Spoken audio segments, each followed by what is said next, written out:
안녕하세요, 청취자 여러분.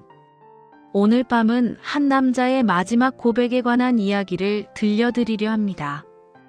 평생을 완벽한 사람으로 살아온 남자. 하지만 그 완벽함 뒤에는 깊은 비밀이 숨겨져 있었습니다. 그리고 죽음 앞에서야 그는 모든 것을 고백했습니다. 부처님께서는 말씀하셨습니다. 숨긴 죄는 마음을 썩게 하고 고백한 죄는 영혼을 자유롭게 한다. 오늘의 주인공은 평생 죄를 숨기고 살았습니다. 그리고 마지막 순간 모든 것을 내려놓았습니다. 서울 강남구의 한 대학병원 특실. 73세의 박정호 씨가 하얀 침대에 누워 있습니다. 말기 췌장암. 의사는 길어야 한 달이라고 했습니다. 정호 씨는 평생 성실하게 살아온 사람입니다. 고등학교 교사로 30년을 근무했고 정년 퇴임 후에는 봉사활동에 전념했습니다. 동네에서는 존경받는 어른이었습니다. 박 선생님처럼 살아야 한다는 말을 자주 들었습니다. 아내 영숙은 45년을 함께 살았습니다. 두 아들과 딸 하나, 모두 성공적인 삶을 살고 있습니다. 겉으로 보기에 정호 씨는 완벽한 사람이었습니다. 하지만 그의 마음속에는 50년 동안 숨겨온 비밀이 있었습니다. 병실에 혼자 누워있는 정호 씨. 창밖으로는 서울의 야경이 보입니다. 반짝이는 불빛들. 아름답지만 정호 씨의 눈에는 들어오지 않습니다. 손에는 염주를 쥐고 있습니다. 불교 신자인 정호 씨는 평생 염불을 해왔습니다. 나무아미타불 관세음보살. 하지만 오늘은 염불이 나오지 않습니다. 입술만 달싹거릴 뿐입니다. 나는 지옥에 가겠지. 정호 씨는 눈을 감았습니다. 그리고 50년 전 그날을 떠올렸습니다. 50년 전 1974년 23세의 정호는 대학교 4학년이었습니다. 교육대학교 교사가 되기 위해 공부하던 청년이었습니다. 그때 같은 과에 민지라는 여학생이 있었습니다. 조용하고 성실한 학생이었습니다. 정호는 민지에게 관심이 있었습니다. 하지만 고백할 용기가 없었습니다. 어느 날 학과 MT가 있었습니다. 강원도 어느 펜션. 밤에 술을 마셨습니다. 정호는 평소보다 많이 마셨습니다. 취기가 오르자 정호는 용기를 냈습니다. 민지에게 고백하기로 했습니다. 민지는 혼자 밖에 나가 있었습니다. 별을 보고 있었습니다. 민지야, 선배님, 나 너한테 할 말이 있어. 무슨 말씀이세요? 나 너를. 그때였습니다. 갑자기 다른 선배들이 나타났습니다. 술에 많이 취한 상태였습니다. 야, 박정호, 여기 있었네.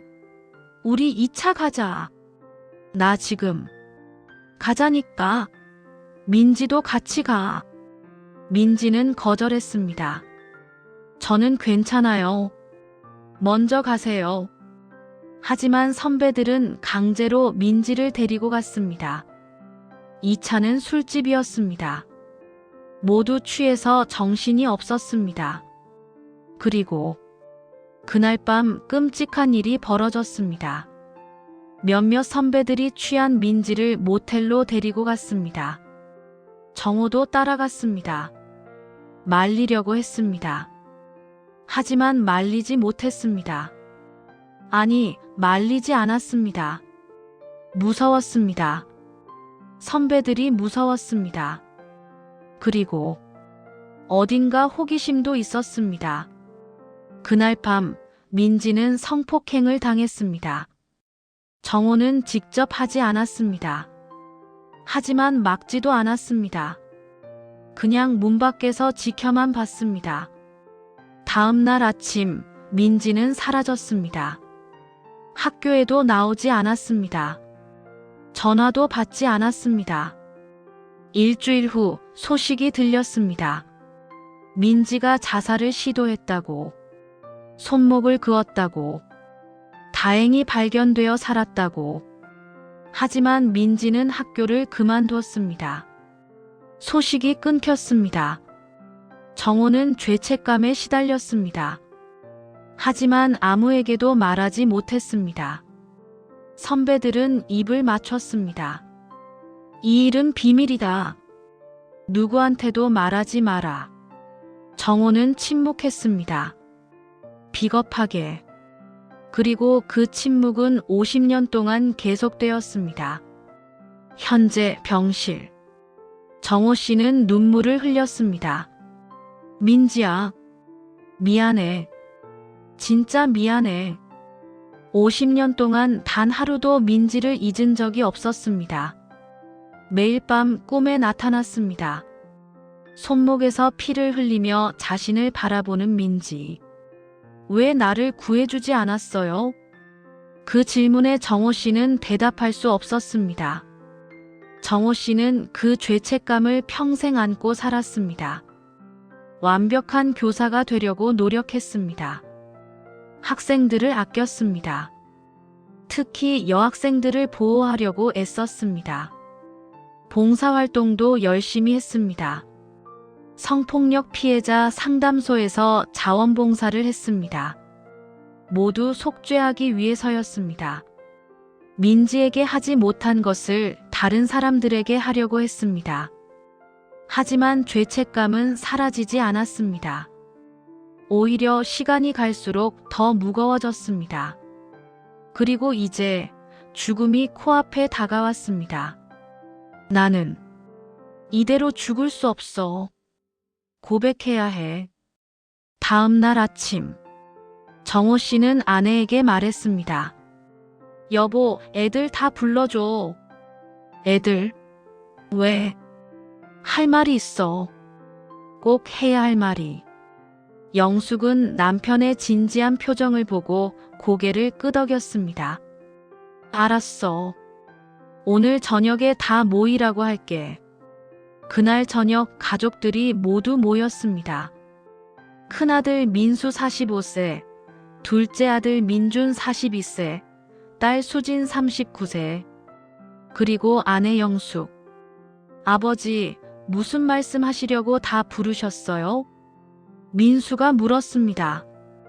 정호 씨는 침대에 앉아 가족들을 바라봤습니다. 사랑하는 가족들, 자신을 존경하는 가족들. 하지만 이제 모든 것을 말해야 합니다.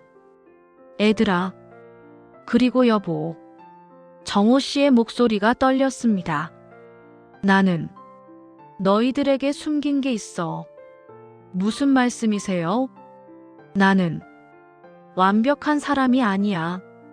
아니, 완벽한 사람인 척 살아온 거지. 가족들은 서로를 바라봤습니다. 무슨 말인지 이해할 수 없었습니다. 아버지, 갑자기 왜 그러세요? 정호 씨는 눈물을 흘리기 시작했습니다. 나는 50년 전에 끔찍한 일을 저질렀어. 네. 아니, 정확히는 저지르지 않았지만 막지도 않았어. 그게 더 나쁜 거야. 정호 씨는 떨리는 목소리로 그날의 이야기를 시작했습니다. 민지 이야기, MT 이야기, 그날 밤의 끔찍한 일.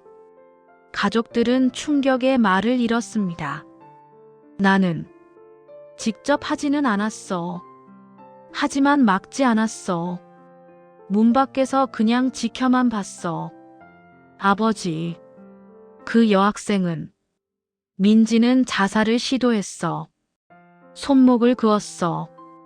다행히 살았지만 학교를 그만뒀고, 그 후로 소식을 모르겠어. 영숙은 손으로 입을 막았습니다. 눈물이 흘렀습니다. 당신, 왜 말하지 않았어요? 무서웠어. 그리고 부끄러웠어. 나는 비겁한 인간이었어.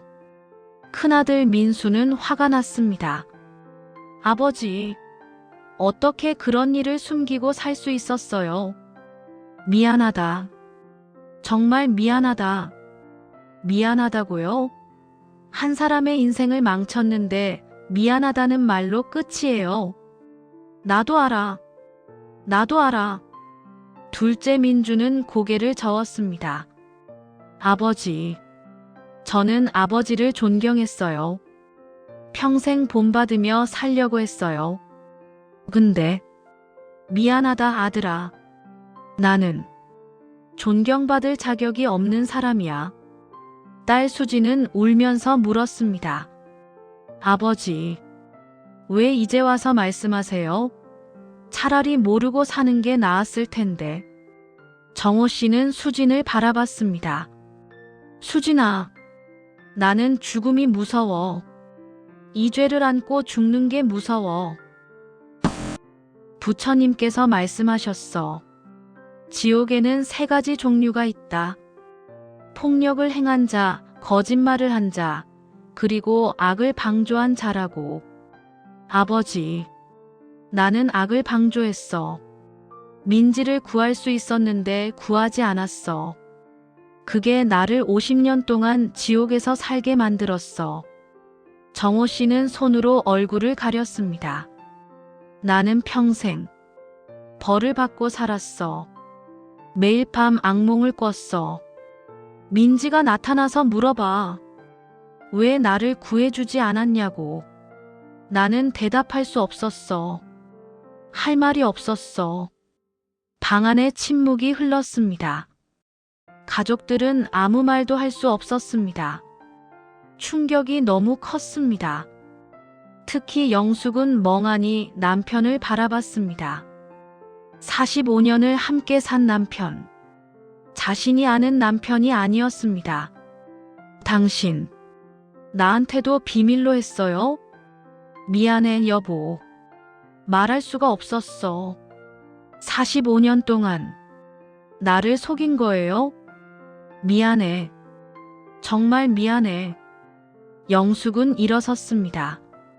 나 좀 혼자 있고 싶어요. 영숙은 병실을 나갔습니다. 그날 밤 병실에는 정호 씨 혼자 남았습니다. 가족들은 모두 집으로 돌아갔습니다. 아무도 말을 하지 않았습니다. 정호 씨는 창밖을 바라봤습니다. 나는 가족들까지 잃었구나. 하지만 후회하지 않았습니다. 말해야 했습니다. 죽기 전에 반드시. 정호 씨는 염주를 꺼냈습니다. 그리고 염불을 시작했습니다. 나무아미타불 관세음보살. 나무아미타불 관세음보살. 눈물이 흘렀습니다. 부처님, 제가 지은 죄를 용서해 주세요. 저는 정말 잘못했습니다. 그때 병실 문이 열렸습니다. 스님이었습니다. 병원 원목실의 스님이었습니다. 보살님, 괜찮으십니까? 스님. 스님은 정호 씨 옆에 앉았습니다. 무엇이 괴로우십니까? 정호 씨는 스님께 모든 이야기를 했습니다. 50년 전의 일, 그리고 오늘 가족들에게 한 고백. 스님은 조용히 듣고 계셨습니다. 스님, 저는 지옥에 가겠죠? 스님은 잠시 침묵하다가 말씀하셨습니다. 보살님, 지옥이 어디에 있는지 아십니까? 저 아래 어딘가에 있지 않습니까? 스님은 고개를 저었습니다. 지옥은 여기에 있습니다. 스님은 정호 씨의 가슴을 가리켰습니다. 보살님의 마음속에 있습니다. 보살님은 이미 50년 동안 지옥에서 살아오셨습니다. 정호 씨는 눈물을 흘렸습니다. 맞아요. 저는 50년 동안 지옥에서 살았어요. 하지만 보살님, 이제 그 지옥에서 나올 수 있습니다. 어떻게요? 고백하셨기 때문입니다. 스님은 정호 씨의 손을 잡았습니다. 부처님께서는 말씀하셨습니다. 숨긴 죄는 마음을 썩게 하고 고백한 죄는 영혼을 자유롭게 한다고. 하지만 제 가족들이 저를 용서할 수 있을까요? 그것은 가족분들이 결정할 일입니다. 하지만 중요한 것은 보살님 자신이 스스로를 용서하는 것입니다. 저 자신을 용서한다고요? 그렇습니다. 보살님은 50년 동안 스스로를 벌해왔습니다. 이제 그만 용서하셔야 합니다. 하지만 민지는요? 그 여학생은요? 스님은 한숨을 쉬었습니다. 그분을 위해 기도하십시오. 그분의 상처가 치유되기를, 그분이 행복하기를 기도하십시오. 기도로 될까요? 기도는 생각보다 강력합니다. 보살님의 참회와 기도가 그분에게 전해질 것입니다. 정호 씨는 고개를 끄덕였습니다. 알겠습니다, 스님. 매일 기도하겠습니다. 3일이 지났습니다. 그동안 가족들은 병실에 오지 않았습니다. 정호 씨는 혼자였습니다. 하지만 외롭지 않았습니다. 매일 민지를 위해 기도했습니다. 민지야, 어디 있든 행복했으면 좋겠어. 내가 받은 상처가 모두 치유되었으면 좋겠어. 미안해. 정말 미안해. 용서해줘. 넷째 날 저녁. 병실 문이 열렸습니다. 영숙이었습니다. 여보. 정호 씨는 놀라서 일어나려고 했습니다. 당신 왔어? 영숙은 조용히 들어와 침대 옆에 앉았습니다. 두 사람은 한참 말이 없었습니다. 미안해, 여보. 나를 용서할 수 없다는 거 알아. 당신. 영숙의 목소리가 떨렸습니다. 나도 화났어요. 정말 화났어요. 45년 동안 나를 속였다는 게. 미안해. 하지만 영숙은 남편의 손을 잡았습니다. 당신이 얼마나 힘들었을지도 알겠어요. 여보, 50년 동안 그 죄책감을 안고 사는 게 얼마나 고통스러웠을까. 영숙의 눈에서 눈물이 흘렀습니다. 당신 평생 악몽 꿨잖아요. 밤마다 식은땀 흘리고 소리 지르고. 알고 있었어? 당연히 알죠. 45년을 같이 잤는데 나는 늘 궁금했어요. 당신이 왜 그러는지. 미안해. 말했어야 했는데. 이제 말했잖아요. 늦었지만. 영숙은 남편의 손을 두 손으로 감쌌습니다. 여보, 당신이 저지른 일은 잘못됐어요. 변명의 여지가 없어요. 알아. 하지만 당신은 그 일로 평생 벌을 받았어요. 스스로를 용서하지 않으며 살았어요. 그게 당연한 거잖아. 이제 내려놔요.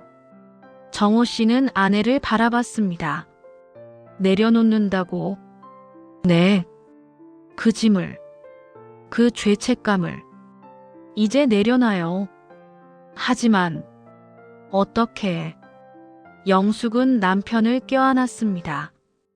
당신 평생 착하게 살았잖아요. 학생들 아꼈고 봉사활동 열심히 했고 그게 다 속죄하려고 한 거잖아요. 그래도 충분하지 않아. 충분해요. 이제 충분해요. 정호 씨는 아내의 품에서 소리내어 울었습니다. 고마워. 여보. 고마워. 울지 마요. 이제 편히 쉬어요. 그때 병실 문이 다시 열렸습니다. 새 자녀들이 들어왔습니다. 아버지. 큰아들 민수가 먼저 입을 열었습니다. 저희 많이 생각했어요. 처음에는 화가 났어요. 아버지를 용서할 수 없었어요. 미안하다, 아들아. 하지만 민수는 아버지 옆에 무릎을 꿇었습니다. 아버지가 얼마나 고통스러웠을지 이제 조금 알 것 같아요. 민수야. 둘째 민준도 다가왔습니다. 아버지, 저는 아버지를 원망했어요. 왜 그런 일을 숨겼냐고. 하지만 어머니 말씀 듣고 깨달았어요. 아버지도 피해자였다는 걸. 그 죄책감의 피해자. 딸 수지는 울면서 말했습니다. 아버지, 저는 아버지가 자랑스러웠어요. 지금도요. 수진아, 아버지가 잘못을 저질렀어도 그 잘못을 평생 후회하며 사신 거잖아요. 그게 진짜 용기라고 생각해요. 세 자녀는 아버지를 안았습니다. 아버지 사랑해요. 정호 씨는 눈물을 흘리며 자녀들을 안았습니다. 고맙다. 너희가 있어서. 정말 고맙다. 그날 밤 가족들이 모두 돌아간 후 정호 씨는 혼자 창밖을 바라봤습니다. 가슴이 편안했습니다. 50년 만에 처음으로 드디어 내려놓는구나. 정호 씨는 염주를 꺼내 마지막 기도를 했습니다.